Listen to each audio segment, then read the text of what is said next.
Hello, Amani. It's very nice to see you, even though it would have been better to see you in real life. And thank you so much, IMESUR, for the invitation to this conversation, where we are going to try to talk a little bit about the collaboration we've had from two quite different parts of the world, the Nordic countries and the Middle East. And also, of course, we always talk about gender balance. Is something that we have to talk about every time we have the possibility. So it's going to be part of our conversation today. But I thought maybe it would be nice, Amani, to sort of go back 8 years and start a little bit from the beginning, because it's a very special month for you and me. September is always somehow the month of Beirut and how we met. And I thought maybe it would be nice that you could start saying a little bit about that, our first I don't know, meeting by surprise, and how we sort of 8 years later are sitting here discussing international collaboration in a festival in Chile.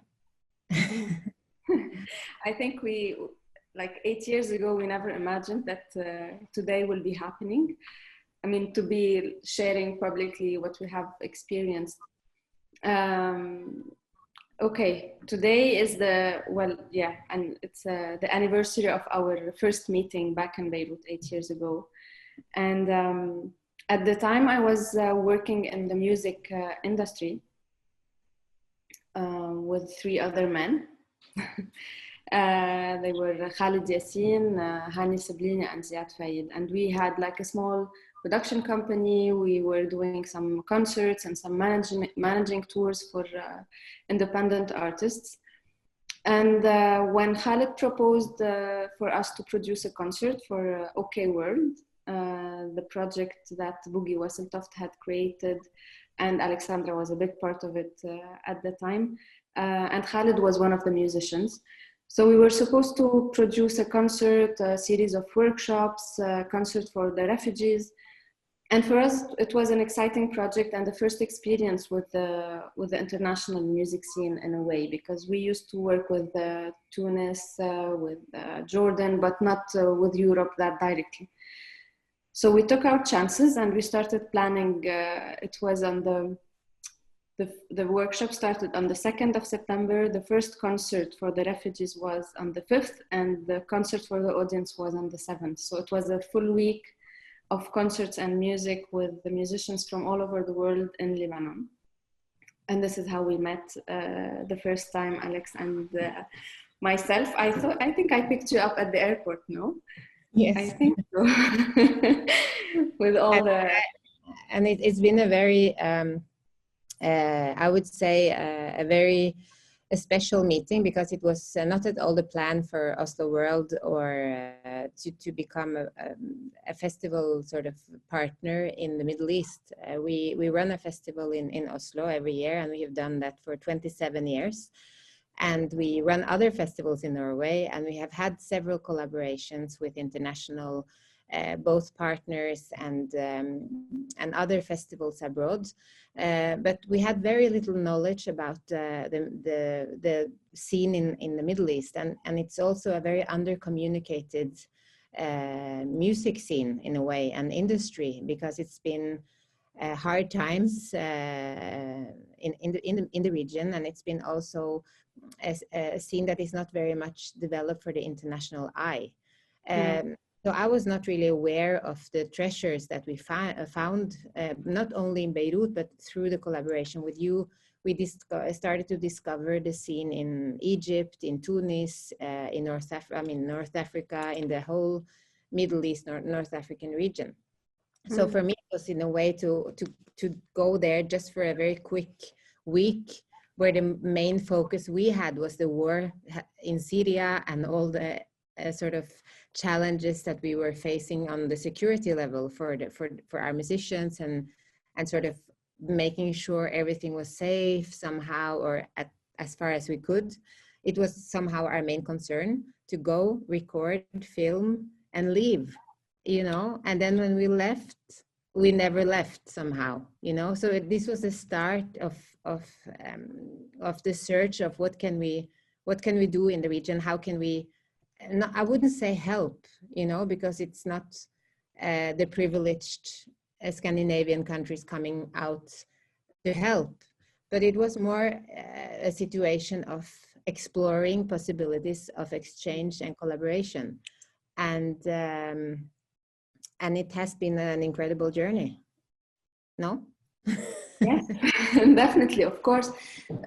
At the time, we were also looking for this international eye. So we had this idea of the festival cooking in our minds for quite some time. And when we met you and we saw the Oslo world and the interest that you have started to have to our music scene, I think it only made sense to collaborate. It's we had a lot to show. All the productions that were happening back in 2010, 11, and 12 in the Arab world was really very interesting and deserved to have an open eye on it. So I think that it's a great journey, because since then Beirut and Beyond has been the first showcase festival in the region. So it's really like a milestone that we have created in the music industry, and all the musicians that have performed on the stage of Beirut and Beyond, that have toured in Europe through Oslo World and Institut du Monde Arabe, and other partners that we have partnered up throughout those years. I think this was needed for the scene, and I think the interest of showing this new music, different kind of music, to change the idea that some internationals might have about what kind of music the Arab world could present was very crucial for us. And I also think that to put it a little bit in the context, because Oslo, well, Norway and also I think the Scandinavian countries have a very special, how do you say, are in a unique position of, well, first of all, we have peace, we have democracy, we don't have corrupted leadership. So we have, you know, a very solid system of funding. And I think to start a festival in Beirut at the time, a very important thing was to find funding for the festival, and to have this kind of ideas back and forth how we could do that, and how we could sort of establish also the economy, because I think sometimes you might have a lot of really good ideas and that you want to sort of change the world or make projects abroad, but you always need to have some funding. I know the first years were a bit hard, but then we started to see how we could develop funds from different organizations, and the Arab Foundation, the Roskilde Foundation in Denmark. So we managed to sort of also build something around the festival that gave you the possibility to run it also on a yearly basis until today. But it's true that the context of the Lebanese context and the context of my context, I mean the Norwegian reality, is very, very different. And I must say that the past years, it's been very hard to be sitting on the sideline and watch how your country, and it's not only Lebanon, I mean there are so many countries around the world that have bad leadership, corruption, all these problems that you are facing, that you really faced last year especially, that makes it difficult maybe to have this kind of long-term engagement. And I think that our partnership was important to have that long-term engagement, because I think a lot of the support for the cultural scene has been very short-term somehow. You have to apply every year, you don't know what you have. So our partnership in that sense was a bit special, and we managed to have this festival on a yearly basis until actually February this year. But it would be good if you could also tell a little bit about the last year, actually, after the revolution came, you know, how this has has affected your work in Beirut and in the cultural sector? Yeah. I mean, like you said, our realities are very different. So we have been facing, I mean, we face challenges in funding and governmental or public support. This is very normal, but we have, like you said, the partnership with you, the projection and the long term was somehow, I can say, like a safety net or something that we can rely on in the back of our minds. But since, yes, in October 2019, when the revolution started in Lebanon, and it already had, the economic situation was not doing well for around a year before that. But when the revolution started, it became more difficult for us to work on the ground or to continue with the plans that we always had, we had for Beirut and beyond. So we had an edition planned for December 2019, but with the situation on the ground, which was constant manifestations, sometimes there was a bit of, armed manifestations between the army and the protesters on the ground. So the situation was very, on the safety and the security perspective, it was not good. But also on the political level and the frustration, because what we were facing is the corruption was really at its peak. What made this revolution happen was a very unfortunate accident of fires, big fires in Lebanon, where we didn't even have helicopters to put out the fires while it was paid for. So things that, you know, accumulated along the years, and suddenly we just faced this. Like we couldn't take it anymore. And of course, the music industry and the cultural industry in general was also challenged by everything happening. So most of the musicians and the actors in the cultural scene were also on the ground, because the Ministry of Culture has never gave the industry an infrastructure, has never gave it some kind of security or facilities to be able to work properly the way we should be doing. So we also had things to say. We wanted the Minister of Culture to resign. So we were on the ground as well with everyone else. And this is why we decided to postpone the festival and think of an alternative on how to do it, because the festival normally programs regional musicians and we invite international professionals.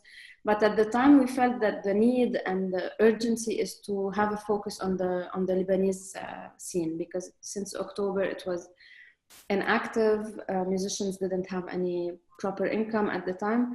So we created a homegrown edition, and we did it for 2 nights. The main objective of this was to program as many musicians as possible and to use as many venues as possible to be able to make the industry a bit more active, to generate income. We are like lucky enough to have funding in US dollars, which is really very important for the Lebanese at the moment, because as you know, the economic situation is bad. So just to put it in the context, the devaluation of our currency is huge from what it is, from what it was, and we are not allowed to use US dollars in Lebanon at the moment. So to be able to pay in US dollars to the musicians and to our partners was really something very important for the scene. And Beirut and Beyond, the homegrown edition, was the last event that happened in Beirut before the Corona and the COVID-19 lockdown. So it was at the end of February, and then starting 10th of March, everything was closed in the country. So with the revolution, with the economic situation and COVID-19, the music industry was really in a very bad position. And since then, we have been trying to figure out ways to, like, okay, if we put the live music scene on the side, maybe we can work on the development of the scene, try to work on the infrastructure meanwhile. So we created sound engineering workshops that were supposed to start in end of September and October, some residencies. So we were trying to work on this side, because also Beirut and Beyond and Oslo World try to develop the scene so it can it can develop. So and then the explosion happened. So August 4th was a heartbreaking day. I don't have words when I talk about this, but I think that everyone was impacted in a way or another, but the music scene and the cultural industry specifically, because I mean, all the musicians, many of the venues, a lot are based in the location that was mostly impacted, if we are talking about physical damage and life damage. So many have been injured, many venues have been destroyed, and all of this happening while the government has not even an eye on the culture, not even a plan for the after the economy, or so everything is happening, and you feel like the music industry is naked somehow. There is no plan, no projection for later on, no rescue ideas to do anything, and it's all personal initiatives. And since August 4, I think everyone took at least a week or two to just assimilate what has happened and understand how this will impact the industry for long term. And now we have some personal initiatives and individual initiatives that are trying to collect money for relief, direct relief, to pay for gear, damaged gear, or broken studio instruments and stuff like that. And we are trying also to figure out another plan and some kind of a scheme to support the industry differently and a bit with the long term. Like you said, we always miss the long term projection because we are at risk all the time. But I think now it's also important to try and create some opportunities and some hope, I might say, in working again in the music and generating income and developing the scene probably in the coming 2-3 months. Yeah, I think it's sometimes I feel when I talk about with colleagues and abroad, and especially friends in Argentina and well, with you and other colleagues, we are a little bit, I told a little bit like this kind of, I wouldn't say a fantasy or Disney fantasy film in Norway, because I mean we are also very much affected by the COVID-19, and of course on a different level our whole sort of industry is really stopped, and even though things are quite organized and the state is going in and helping the musicians with funding, the venues with crisis support, so there is like a system for like a parachute somehow, and our parachute in Norway is the oil fund.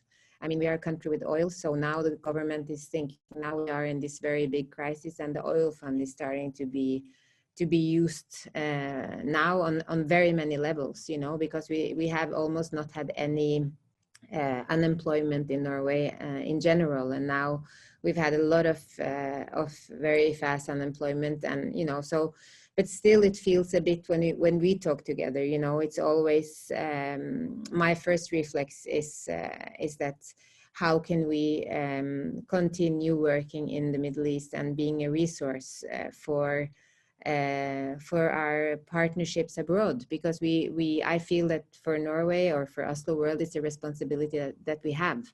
Our work is in a way always been based in bringing the world to Oslo and show that the world is a very big place, and that the music we present is it's a very high quality from all over the world, and this has been somehow our mission, to work with inclusion, to work against racism, to sort of create much more knowledge around a lot of different social and political issues, but always linked to the cultural scene. So our eyes have in a way always been abroad, like looking out from our country, because we have the possibility to do so. And now after August 4th, I must say that also for me, even though I was not on the ground and I haven't, but following the news on what's happened in Beirut, it's hard for someone like me, and I think a lot of people with me, to imagine the destruction, how destroyed really, I mean, physically the city is, and how you will find the energy to rebuild and eventually also go back, because this is the thing, that to keep, you know, the society going, we need cultural, we need music, we need the concerts, we need to meet, we need to discuss politics, we need to disagree, you know. And then we need to also be at home. And I think it's probably similar to the story of Chile and the story of, you know, many places around the world, Hong Kong, I mean, Argentina, and many other places have the same sort of challenge, Brazil, you know. And how do you sort of find the energy and the belief to continue? I think I'm asking myself that question, especially now after the 4th of August. I'm asking you that question now. So how do you find somehow the sort of the hope, you know, the energy to think, okay, I will continue, I will move on, I will, you know, is it like, yeah. I don't know, because I think, I mean, we've been before faced with protests, with explosions in Beirut, with many things, with the war in Syria and what has happened to Lebanon, with the constant risk that we have with Israel and all of this. But this explosion is huge. It's I think that after August 4 is completely different than before August 4 on the personal level, the emotional, the everything. And unfortunately, but this is very normal, and this is the least that can happen. Everyone is considering a way to leave the country. So I think that for a while, people will not be holding to Lebanon anymore, or to Beirut. I think that we are in a state of despair, and we have lost hope that things might change. And this, I'm speaking, I think, of the majority of the people I know, especially the people who work in the cultural field and the musicians. And I myself left, and I was really eager to leave. I was since August 4, it has been suffocating to live there and to drive through Beirut and see all the damage that has happened, and seeing that it's nothing is being done to bring justice. I mean, they still keep telling us lies, and the lives of the people who died, and the houses and the homes of everyone who has been destroyed, and they lost their jobs and their cars and their beloved ones. It's really, it's hard. I mean, maybe I left because I think that being far could give me a bit of settlement, emotional settlement, where I can work to do something that can have a positive impact. But yeah, it's difficult. It's very, very difficult. So let's touch upon the last topic. I would like to talk a little bit about Amane, which is what we, the female leaders, are always faced with. We react so emotionally on different topics. And I mean, I think that's one of our strongest assets as a leader. And yeah. I know that you and me, we've had, particularly you and me, we've had a lot of discussions around the gender balance issue. I have been a festival director for the past 15 years, and I was, I'm sorry to reveal my age, but I was 30 years old when I got my position. And I must say that even though a lot of things have changed or is changing, I think the main change is that we are talking about the unbalance in our industry. but there is not a lot of real change in the industry. So we talk a lot about the gender balance issues and that we are few women in leading positions, but it's changing very slowly. And this is something that I'm very surprised about it every time we raise this topic in Norway as well, because we have we've had at the point we had all the main ministers in the Norwegian government were women. The prime minister, the minister of finance, the minister of culture, I mean, all the ministers were women. It was very weird somehow when you saw our government compared to many other governments. And on a lot of levels in Norway, we have, I mean, equal rights, gender balance. We share the maternity leave 50% with the husband. You know, we have a lot of very important rights that gives me the possibility to be a director, have 3 children, you know, have my work, you know.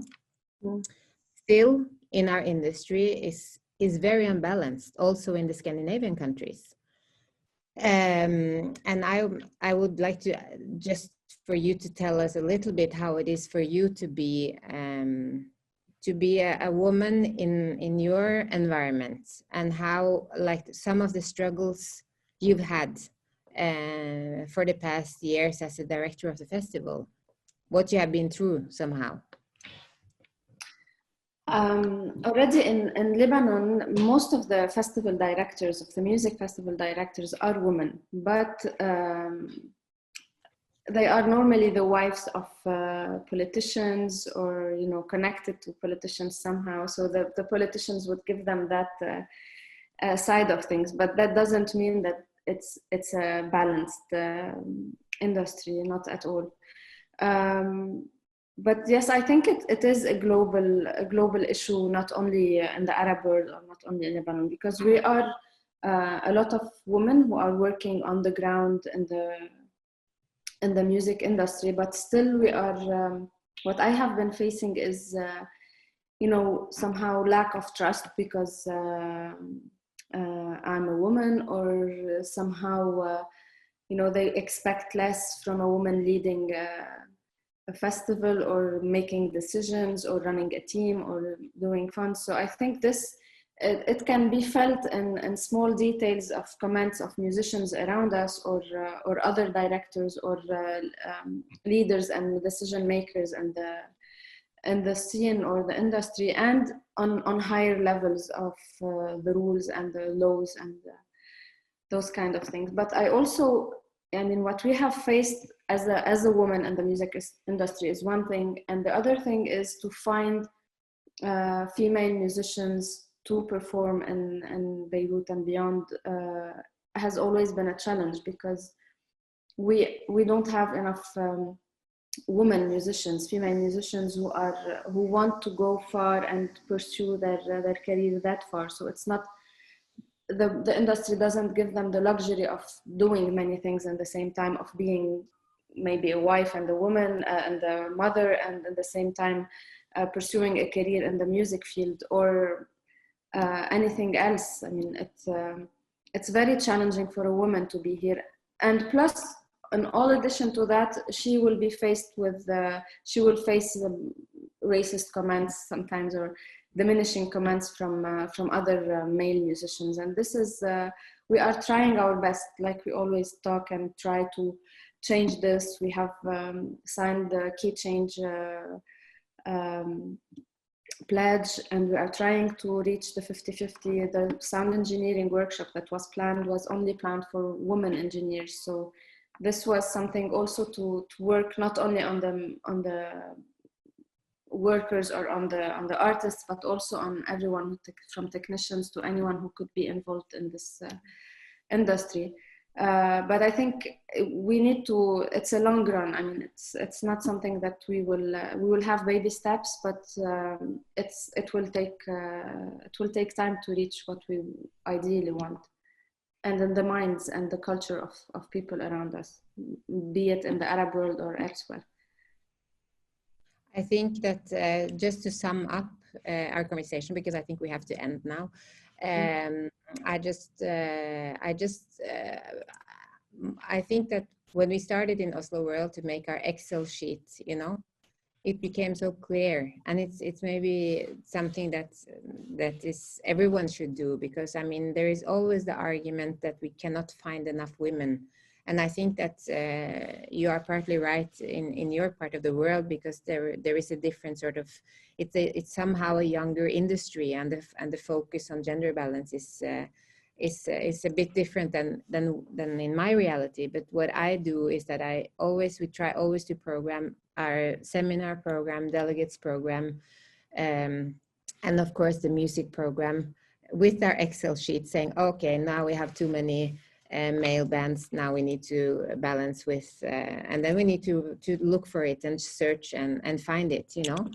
So, but yeah, it's baby steps, and we're not there. And even if we are in Norway and in Scandinavia, with all the sort of the feminist fights we've had since the 70s, we still have a long way to go within the music industry. But we will get there. Definitely.